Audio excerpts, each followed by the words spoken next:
Good morning, people of the OSR. My folk. A little archaic term. But anyway, I did not have a topic.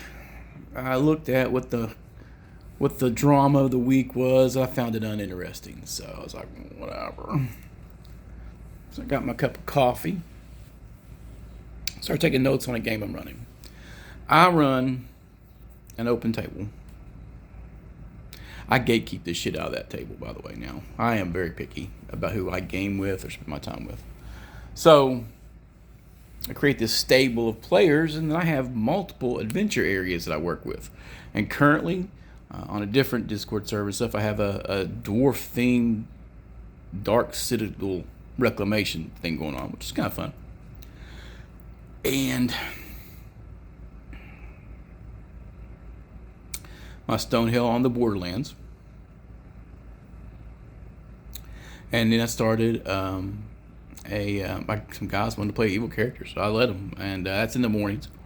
That's Barrel Maze. So they're attempting to use evil clerics and necromancers to tackle the Barrel Maze, since they've had such terrible luck with good characters. Seems to be working a little better. Well, they're not very... They're a little overly cautious, in my opinion. But anyway, and Restonford. My Restonford campaign. After I reclaimed a few players who left my table because of personality conflicts and people issues, I got the band back together. We're on a mission from God. Blues Brothers classic.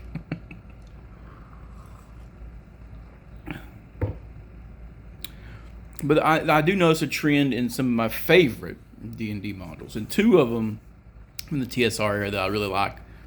Keep on the Borderlands, the V Classic, and Secret of Bone Hill. And I see people attack those all the time. I've run Stonehill, Keep on the Borderlands, completely different. The only thing that's stayed the same each time is there's a keep, and then there's the adventure location. But I've run that completely different multiple times. Same way with the Secret of Bone Hill. And this time I'm amalgamating a bunch of my classic TSR modules, maybe just reclaiming the maps and just restocking them completely. So the players will have this foreboding, I'm hoping, of recognizing the layouts and the descriptions a little bit and be like, wait a minute, we're too low level for this. Take advantage of the meta that's in players' heads and just mess with it. Use it to create horror effect, right? Now, I'll probably make them a little overcautious, to be honest. Probably paralyze them. But you can do that, and that's what I liked about these, is they were very sandboxy. That's the term everybody likes to use. I prefer the word malleable. They're malleable, just like the entire world of Greyhawk was, to what the DM wants to do. You can make all this your own. You get the bare bones outline, and then you go, I got an idea. And then you run with it. And that DIY attitude, that customization, and the fact that it is blank enough that you can add your own flair to it, but there is a structure. I've seen people run it rules as written, which means none of your NPCs have names. As I go along, every NPC has a name eventually, with their own set of goals, motivations. I do run a problem. I run multiple games that can blur. But yeah, the malleability of it is what I like. But Keep on the Borderlands has been the standard keep. I've expanded the Caves of Chaos before, including the Tomb of Horrors in there, and the false tombs that were in Dungeon Magazine over the years. I have expanded it to be where Stonehills in there, which I love. And I have put other smaller mega dungeons in there, including Dyson's Delve in one of the caves. It just kept going down. And I put a river coming out of it one time, or just maybe a creek, like a flowing section of water. And then just running it raw several times, but tweaking all the tribes and upgrading the creatures and swapping some out. Don't like the looming TPK that is the Minotaur? Take it out. Same way with the owlbear.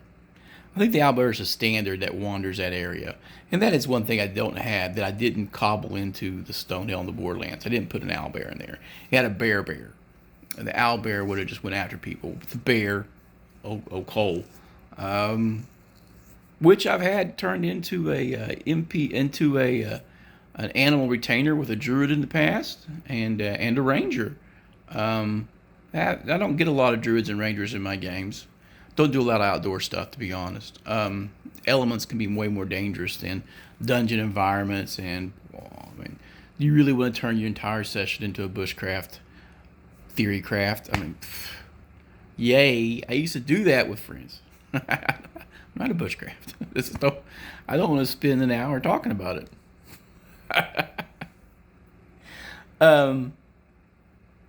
But take that malleability and put your stamp on it. That is the key to being a good dungeon master. I'm a big fan of the one-page dungeon. I don't put too much information down. You can over-prepare. Then you put an hour of real time into crafting an NPC that the PCs never speak to. That's an hour wasted time, isn't it? That hour could have been playtime. That hour could have been something else useful. That hour could have been a walk, touching grass,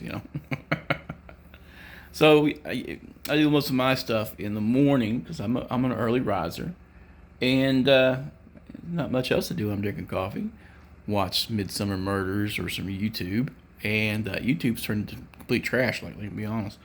And then The Secret of Bone Hill.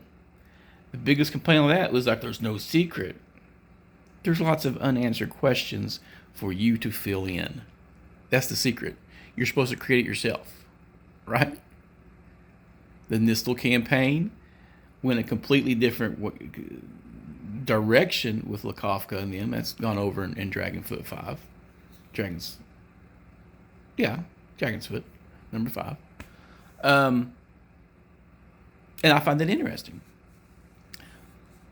I've run it where it's tied into Salt Marsh, the obvious U1 through 3 connection, which those type of creatures are never mentioned in the original Restonford campaigns. But it's an island, makes total sense. I've done that several times. And I don't like Assassin's Dawn. I use it as a reference point. So I expanded that map to where Garrotten, which I should have renamed like Lake Farming, but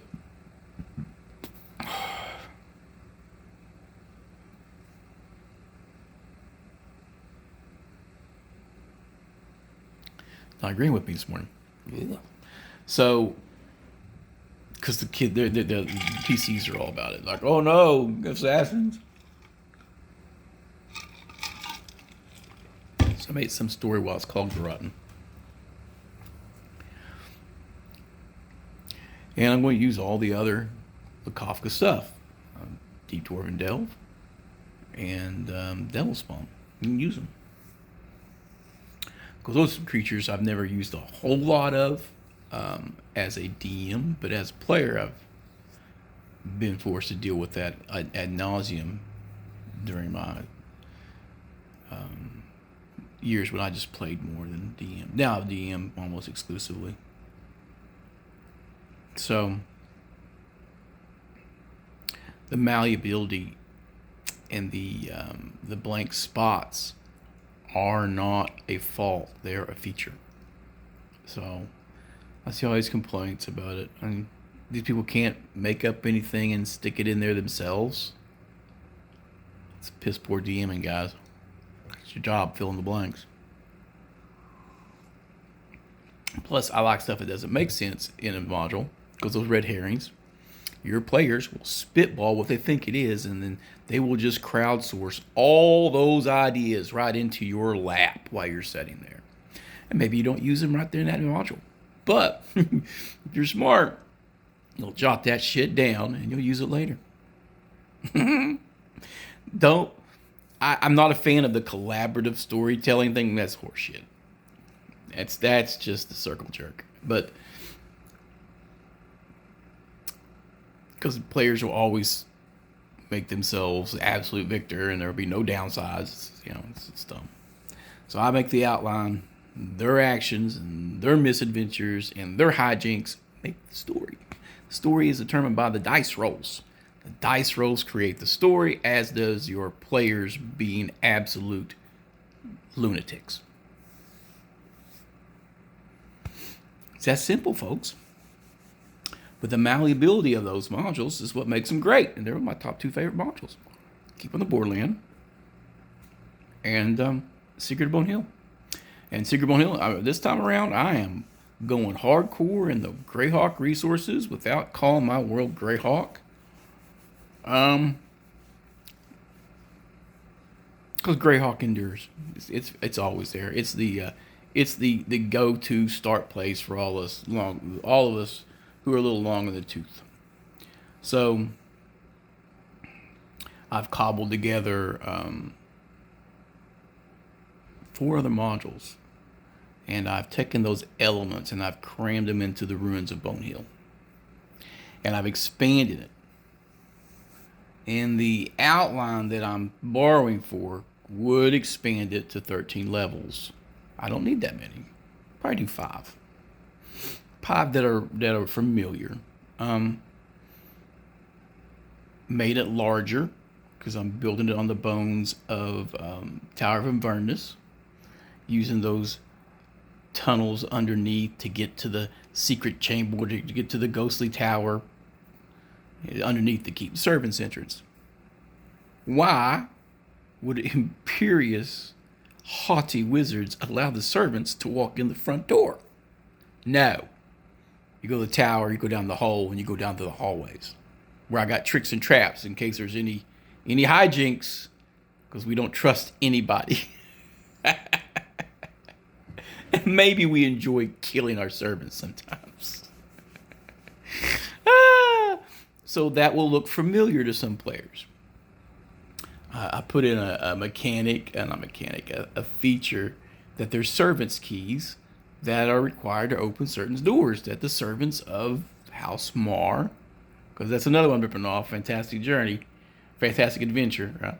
So I will down level those modules. Instead of having just one monster Iron Golem, I'm going to have a bunch of little living statue dudes like the Iron Golem, and then one big Iron Golem. So if you know, you know. But imagine a bunch of low-powered versions of that. Walking around like, oh, wait a minute, I can fight more than one? Mm-hmm. Yeah. Do you have to fight them? That's the other trick of the OSR play. You have to fight everything. As a matter of fact, you should avoid fighting as much as possible. But don't become one of these talky-talk people, man. Oh my gosh.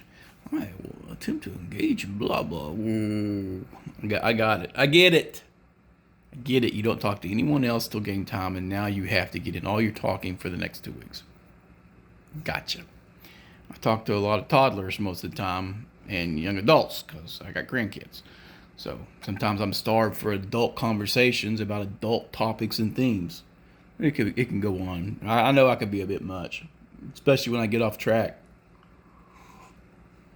Politics, culture, pop culture, media. I'll talk about anything. I don't believe there should be too many subjects that are too taboo for an adult conversation. But the problem is, people just lose their minds. You can't believe that. Yeah, I can. I can believe anything I want. It doesn't really have any effect in the world. It's like, for example, flat Earth versus round Earth. At the end of the day, the argument, how does it matter to you? In your existence of like 70 some years, if the Earth was flat or if it was round, what did it matter? Zero.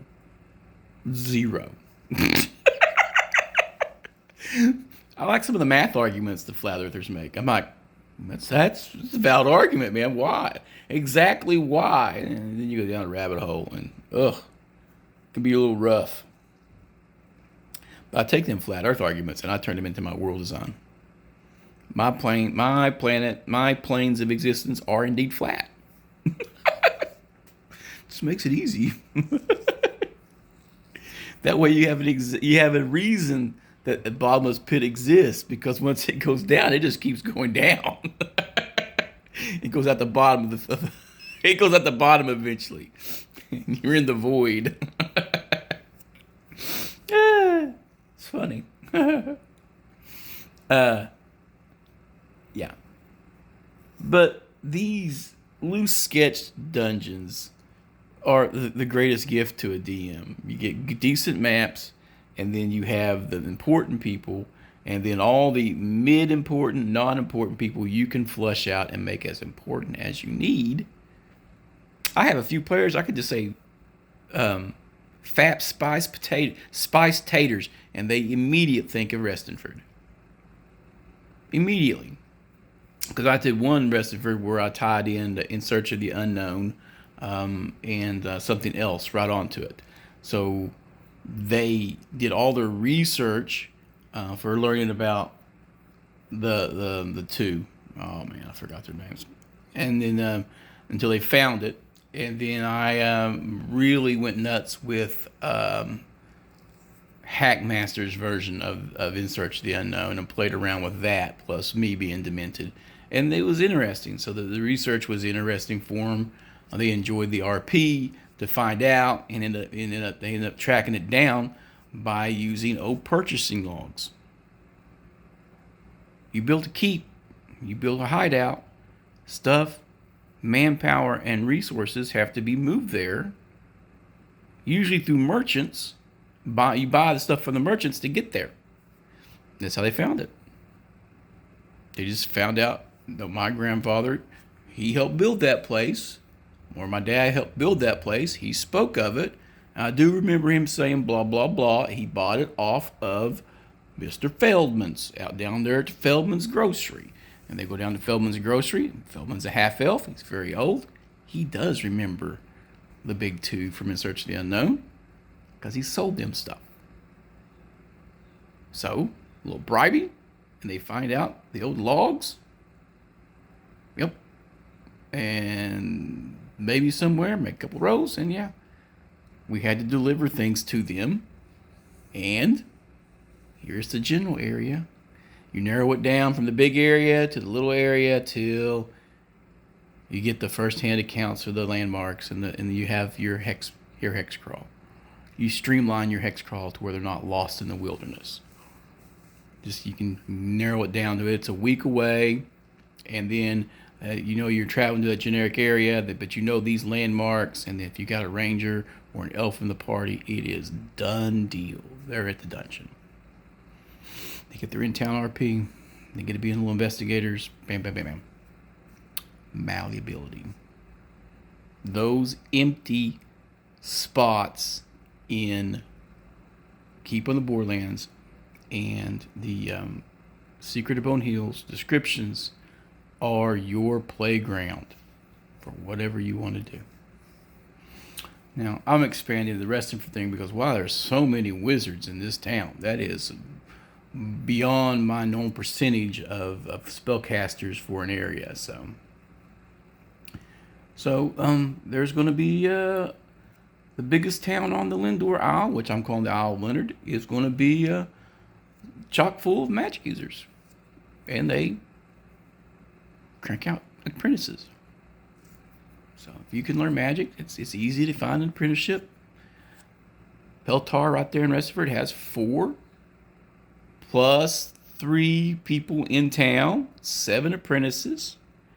And if he takes a shine to you, or you pay him enough coin, he will mentor PC mages because he loves the coin. That's why he's the richest man in the barony. So, I don't know what my original thought was. Just kicking stuff around this morning, I guess. We're just musing on Keeping the Borderlands and stuff. And Keeping the Borderlands, I've really Leaned on Hackmaster for descriptions for the coat of arms and stuff because I just think it's funny.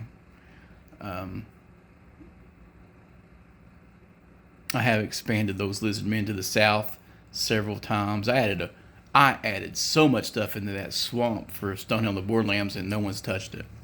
No one's touched it at all because they were mainly a group of dwarves for a while there. They were short. And dwarves in swamps, not so much. I drowned.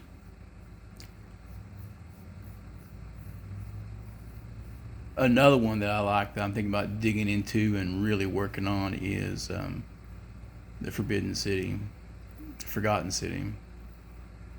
I'm gonna put that on the Isle of Dread. So when the rest of our campaign graduates past conquering the ruins of the House Mar there and on the Secret of Bone Hill, they will have the option to load them butts up on a boat and go to the Isle of Dread 3 months away and explore it hex style, if they're up to it. You know, that's a 2-year mark, I think, for the level progression I got going on right now. So we'll see what's going on in the world in 2 years if we can get there. 90% of your online games fall apart before completion. Multiple reasons. So, 2 of the best TSR products ever. Keep on the Borderlands, Secret of Bone Hill, because they have so much empty spots for you as a DM to insert you into it. Put your stamp on. Put your stamp on. Let's do it, folks. Take your favorite book, your favorite movie, get ideas from it generally, sketch it out, see what works.